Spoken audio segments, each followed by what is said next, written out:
Hello everyone, welcome to my channel digital Shiksha. कैसे हैं आप सब? आई होप आप सबकी पढ़ाई घर पे अच्छी चल रही है और आपकी स्टडीज़ अच्छी से चल सकें, इसके लिए मैं आपको वीडियोस टाइम टू टाइम ला रही हूँ इकोनॉमिक्स सब्जेक्ट से रिलेटेड। सो आज हम इकोनॉमिक्स के जिस टॉपिक के बारे में डिस्कस करेंगे वो है क्लास 11 माइक्रो इकोनॉमिक्स का production possibility curve, which is also known as PPC। Okay, so what is PPC? PPC क्या होता है? Production possibility curve, it is a graphical representation which shows the different combination of two goods that can be produced with the available resources and given technology। PPC एक ऐसा curve होता है जो कि graphical representation होता है, graph के through आप इसको बनाते हैं, जिसमें हम अलग अलग कॉम्बिनेशन ऑफ टू गुड्स कैसे प्रोड्यूस किए जाएं इसके बारे में बताते हैं। तो इसमें जो पॉइंट्स आपको ध्यान देने वाली हैं वो क्या है? ये एक ग्राफिकल रिप्रेजेंटेशन होता है, means we make PPC on the basis of certain data and we create a graph on the basis of that. Next thing जो है उसमें क्या इंपॉर्टेंट है, ये different combination of two goods बताता है, मींस आप टू गुड्स का कौन कौन सा कॉम्बिनेशन बना सकते हैं। तीसरी चीज़ जो इसमें इंपॉर्टेंट है वो है आपके अवेलेबल रिसोर्सेज, मींस आपके जो रिसोर्सेज हैं वो क्या हैं? गिवन है, आप अपने रिसोर्सेज को चेंज नहीं कर सकते।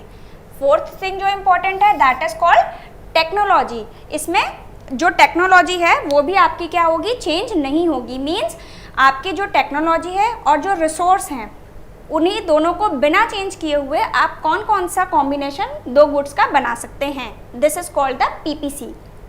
Next, PPC is also known as production frontier या ट्रांसफॉर्मेशन लाइन और ट्रांसफॉर्मेशन कर्व। PPC को हम और भी नामों से जानते हैं, वो है प्रोडक्शन फ्रंटियर, प्रोडक्शन लाइन या ट्रांसफॉर्मेशन कर्व। अब इसको हम ट्रांसफॉर्मेशन लाइन या ट्रांसफॉर्मेशन कर्व क्यों कहते हैं? क्योंकि जब आप किसी एक गुड के प्रोडक्शन को बढ़ाते हैं तो आपको अपने दूसरे गुड का प्रोडक्शन को कम करना पड़ता है। सपोज आप अपने गुड X का प्रोडक्शन अगर बढ़ा रहे हैं, then you have to reduce the production of good Y in the same ratio. Why it is so? Because आपके जो फैक्टर्स ऑफ प्रोडक्शन है वो गिवन है और आपको जब किसी एक गुड के प्रोडक्शन को बढ़ाना है तो आप अपने दूसरे गुड से यानी कि गुड वाई से फैक्टर्स ऑफ प्रोडक्शन को निकालते हैं और उसको ट्रांसफर करते हैं for the production of good x. That's why it is called the transformation curve और ट्रांसफॉर्मेशन लाइन। अब PPC is based on certain assumptions. कुछ एजम्पशंस हैं जिनको हम लेके चलते हैं और उसी के अकॉर्डिंग PPC कर्व को ड्रॉ करते हैं। अगर आपके एजम्पशंस गिवन नहीं होंगे तो आपका PPC कर्व बिगड़ जाएगा। इसलिए PPC कर्व के क्या क्या एजम्पशंस हैं हम उसको देखते हैं। First is resources are given. आपके जो रिसोर्सेज हैं वो गिवन है, आप अपने रिसोर्सेज को चेंज नहीं कर सकते। जो आप सपोज अगर आपको 1 हेक्टेयर लैंड दी गई है और आपको इस पर प्रोडक्शन करना है, so your land quantity should be same in the whole production process, you can't change it. Second is resources are fully and efficiently utilized, means आपके जो resources हैं उनको आपको fully मतलब पूरी तरह से इस्तेमाल करना है। efficiently means कुशलता से, मतलब आपके रिसोर्स का कहीं भी वेस्टेज नहीं होना चाहिए। आपको अपने रिसोर्स को अच्छी तरह से निचोड़ के इस्तेमाल करना है। Third, technology remains constant, means आपके पूरे प्रोडक्शन प्रोसेस के थ्रू आपकी जो टेक्नोलॉजी है, आप जो भी टेक्नोलॉजी इस्तेमाल कर रहे हैं, आइदर लेबर इंटेंसिव और capital intensive, that would remain same, वो चेंज नहीं होगी। ओके, सो ये आपके एजम्पशंस हो गए। अब मैं PPC कर्व कैसे ड्रॉ करते हैं उसको एक एग्जाम्पल के थ्रू देखते हैं। फर्स्ट थिंग क्या है, ये है पॉसिबिलिटीज जिन जिन पॉइंट पे आप प्रोडक्शन को कर सकते हैं। First A point, B, C, D and E। Okay, अगर मैं इसमें दो गुड्स का मैंने प्रोडक्शन को लिया है, that is wheat which is calculated in lakh tons and second in cloth, that is एक है व्हीट और एक है क्लोथ्स। जो व्हीट है वो लाख टन्स में है और जो क्लोथ्स है वो 1000 बेल्स है। बेल्स का मतलब होता है गट्ठर। ओके, तो अगर मैं A पॉइंट को लेती हूँ तो A पॉइंट पे आप क्या कर सकते हैं, जो आपके रिसोर्सेज हैं और जो टेक्नोलॉजी है उससे आप 100 लाख टन व्हीट का प्रोडक्शन कर सकते हैं, लेकिन आपका क्लोथ का कोई भी प्रोडक्शन नहीं होगा। That means whatever resource and technology you are having, both are used in the production of wheat only. Okay, if we move on point E, then whatever resources we are having, we can produce 4 1000 bales of cloths, okay, and but there is no production of wheat, मतलब आपके पास जितने भी resources हैं उससे आपने क्या किया, cloth का प्रोडक्शन को यूज़ कर लिया, लेकिन वीट का कोई भी प्रोडक्शन नहीं होगा। बी, सी और डी ऐसे पॉइंट्स हैं जहाँ पे आप वीट और क्लोथ्स दोनों का प्रोडक्शन कर सकते हैं, लेकिन जो उसके कॉम्बिनेशंस हैं वो चेंज हो जाएंगे। जैसे हम बी पॉइंट पे देखते हैं कि 90 लाख टन अगर हम वीट का प्रोडक्शन कर सकते हैं तो हम उसके साथ 1000 बेल्स ऑफ क्लोथ का प्रोडक्शन कर सकते हैं। सी पॉइंट ऐसा है, तो अगर हम 70 लाख टन्स ऑफ वीट का प्रोडक्शन कर सकते हैं तो उसके साथ हम 2000 बेल्स ऑफ क्लोथ का प्रोडक्शन कर सकते हैं। तो हम इस डेटा से ही देख सकते हैं कि जैसे जैसे हमारे क्लोथ का प्रोडक्शन बढ़ रहा है वैसे वैसे हमारे वीट का प्रोडक्शन क्या हो रहा है, कम होता जा रहा है। Okay, now we can show it on the basis of graph also. जो ये एक्स एक्सेस है यहाँ पे मैंने क्लोथ के प्रोडक्शन को लिया है, और जो मेरा वाई एक्सेस है यहाँ पे मैंने वीट के प्रोडक्शन को लिया है। Okay, so as we move on the point A is that combination which shows that only production of wheat is possible and production of cloth is 0. Okay, if we move on point A, we can see that only production of cloth is possible but production of wheat is 0 here. And by if we are talking about the point of B, C and D, in this combinations we can produce both the things, wheat as well as cloth together. Okay, अब ये possibilities के बाद next चीज़ जो आती है वो आती है कि अटेनेबल पॉइंट और अनअटेनेबल पॉइंट क्या होते हैं। Okay, what is attainable point and unattainable point. Attainable मतलब जिसको आप अटेन कर सकते हैं, जिसको आप प्राप्त कर सकते हैं, वो पॉइंट जिस पे कि आप प्रोडक्शन कर सकते हैं। कोई भी पॉइंट जो कि पीपीसी कर्व के ऊपर बना हो, either that is point B, C, D, A, E, या जो भी पॉइंट अगर मैं इसके अंदर बनाती हूँ पीपीसी कर्व के अंदर, सपोज जी, एच, ये सारे मेरे अटेनेबल पॉइंट्स हैं। मींस इन सारे पॉइंट्स पे मैं प्रोडक्शन कर सकती हूँ क्योंकि मेरे जो रिसोर्स हैं और जो टेक्नोलॉजी है वो मेरे इस प्रोडक्शन को अलाउ करता है। अब मैं बात करूँ कि बी, सी और डी पॉइंट्स में और जी और एच पॉइंट में क्या अंतर है। अंतर ये है कि बी, सी और डी पॉइंट्स में आपका जो रिसोर्स है वो फुल्ली और इफिशियंटली यूज़ हो रहा है, लेकिन जी और एच पॉइंट पे आपका जो रिसोर्स है वो फुली और इफिशिएंटली यूज़ नहीं हो रहा है। अगर जी और एच पॉइंट पे मैं किसी एक चीज़ का प्रोडक्शन बढ़ाना चाहूँ, अगर मैं वीट का प्रोडक्शन बढ़ाना चाहूँ तो मैं वीट का प्रोडक्शन बढ़ा सकती हूँ बिना अपने क्लोथ के प्रोडक्शन को घटाए, क्योंकि मेरा रिसोर्स जो है वो फुली यूटिलाइज नहीं है अभी। लेकिन अगर मैं बात करूं पॉइंट बी या सी की, तो इस पर अगर मुझे प्रोडक्शन को बढ़ाना है तो मुझे दूसरे प्रोडक्शन को कम करना पड़ेगा, क्योंकि इन पॉइंट्स पे मेरा जो रिसोर्स है वो फुल्ली और इफिशिएंटली यूटिलाइज हो चुका है। तो ये पॉइंट्स आपके, ये सारे पॉइंट्स क्या हैं, they are called the attainable points. Okay, they are attainable.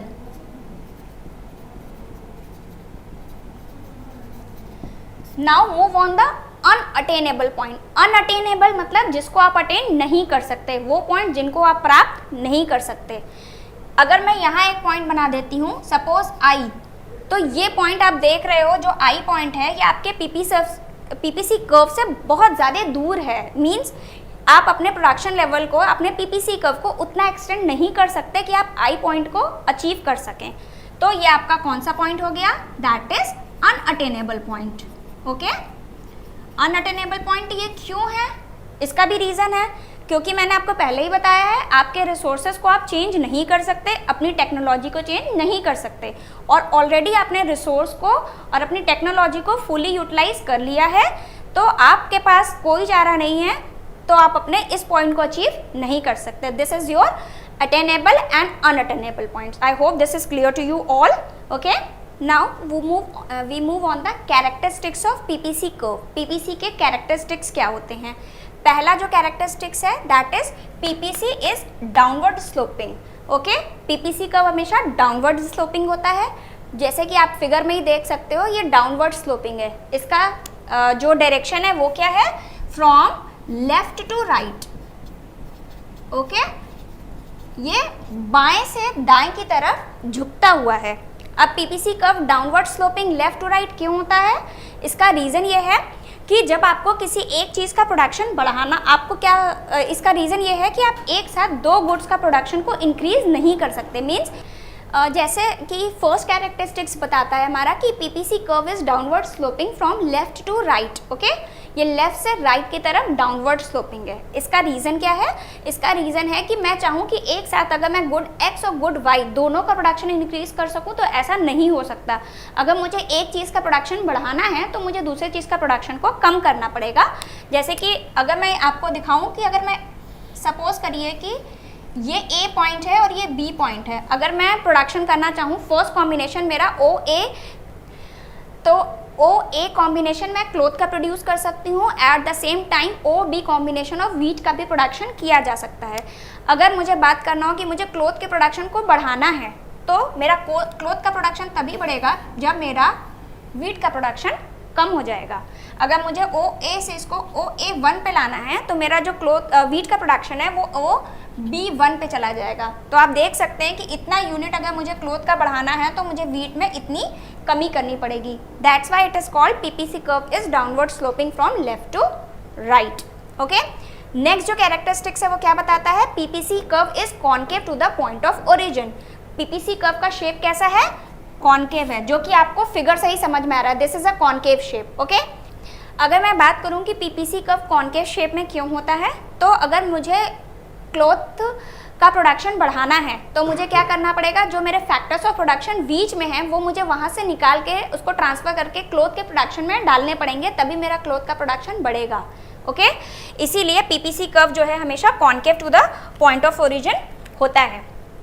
Okay, so by the increase of additional unit of good x, I have to reduce more and more production of good y.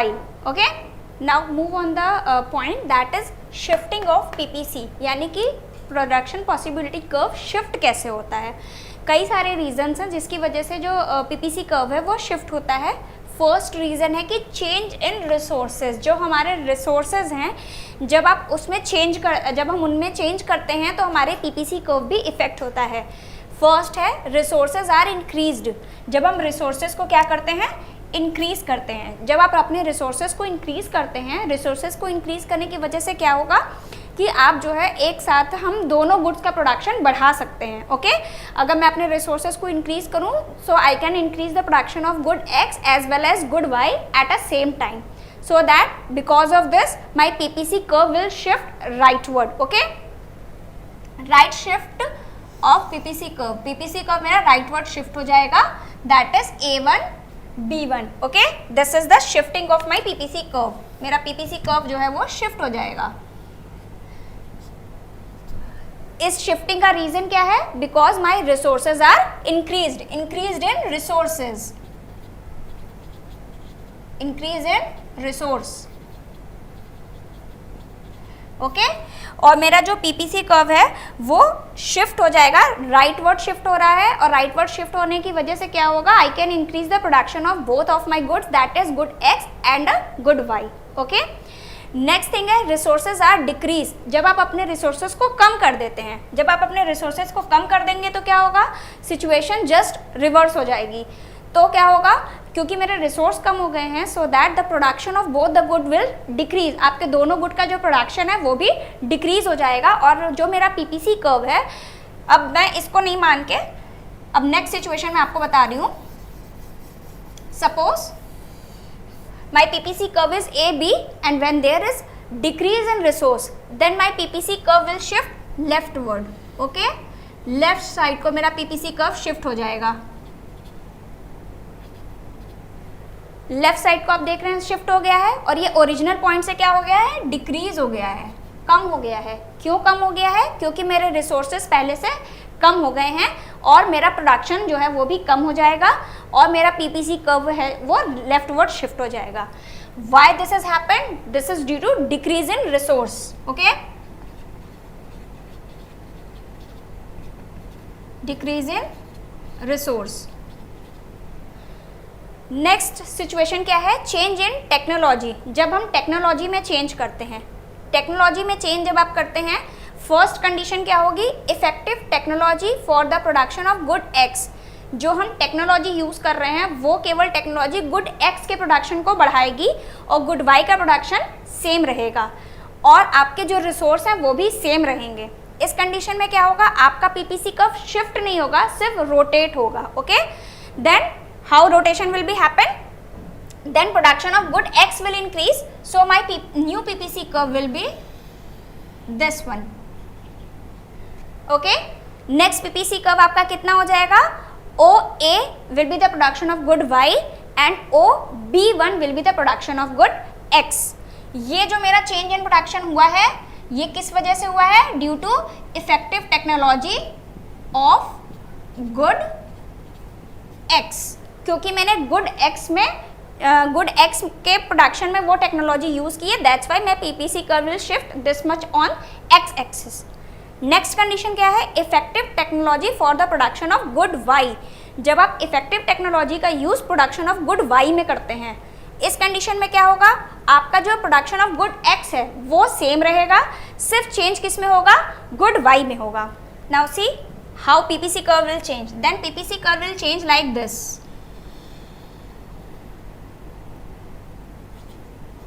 Okay, इसमें आपको दिख रहा है कि आपका जो good X है उसके प्रोडक्शन में कोई भी चेंज नहीं हो रहा है. चेंज किस में हो रहा है, सिर्फ प्रोडक्शन ऑफ गुड Y में हो रहा है, जो कि इंक्रीज होके OA से OA1 हो गया है, ये चेंज हुआ है.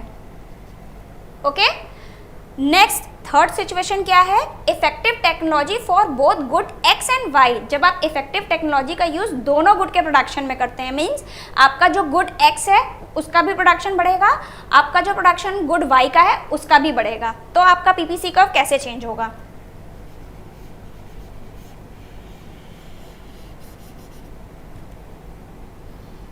जब आपकी इफेक्टिव टेक्नोलॉजी दोनों में यूज हो रही है तो ऑब्वियसली आपका प्रोडक्शन दोनों गुड्स का चेंज होगा, और दोनों गुड्स के चेंज होने की वजह से आपका PPC कर्व राइटवर्ड शिफ्ट हो जाएगा, और जो आपका न्यू PPC कर्व ड्रॉ होगा वो OA1 और OB1 का ड्रॉ होगा. ओके, सो ये आपके शिफ्टिंग ऑफ PPC कर्व हो गए. आई होप आपको ये PPC कर्व का टॉपिक क्लियर हो गया होगा. इस टॉपिक में हमने क्या क्या चीज़ें डिस्कस की, पहला PPC कर्व किसको कहते हैं, दूसरा PPC कर्व के डेटा और ग्राफ के थ्रू PPC कर्व को कैसे बनाया जाता है, थर्ड थिंग PPC कर्व के क्या एजम्पशंस हैं, फोर्थ थिंग PPC कर्व के क्या कैरेक्टरिस्टिक्स हैं, फिफ्थ PPC कर्व की शिफ्टिंग कैसे होती है. आई होप कि ये कंटेंट आपको समझ में आया होगा. अगर आपको कोई भी प्रॉब्लम होती है तो आप प्लीज़ कमेंट सेक्शन में उसको मेंशन करिए, और इसके लिए प्लीज़ अगर आपको मेरा चैनल पसंद आ रहा है तो मेरे चैनल को लाइक, शेयर और सब्सक्राइब कीजिए, ताकि आपको ज़्यादा से ज़्यादा कंटेंट मैं आपके सामने प्रेजेंट कर सकूं, so that your study will become easy. Okay, I hope you have understand all this. Thank you for today.